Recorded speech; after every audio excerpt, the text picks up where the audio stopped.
Hi guys, welcome to the short video about what you can do if in the Windows File Explorer, no matter what we use to sort this, always the folders are on top. I remember that I had already this problem a couple of months ago, a couple of years ago, and then usually I've been able to solve this, but I couldn't remember what I did. I tried to find a solution on Google search but couldn't find anything, so I tried around and found something, and this is why I did this video, to help you if you're in the same situation.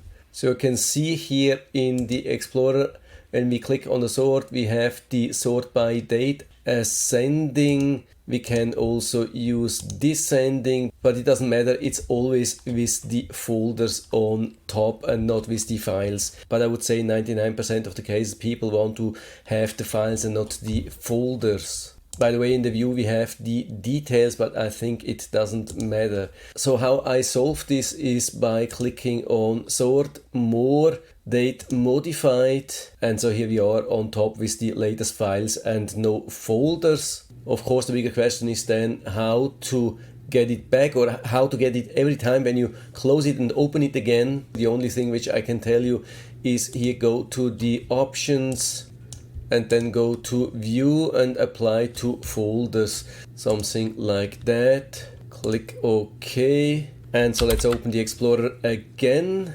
Let's click on download. Yeah, and here you are with the latest files here on top and no folders. Maybe it helped, I don't know. For me it seems to work, and I hope it will work for you too. If you have any questions or comments, just write to the comment section below, and I'm always happy to talk about these things. And of course, if you have a better solution than that, then just also let us know here in the feedback area. And if you liked the video, give me a thumbs up, subscribe my channel. Thanks for watching, see you next time.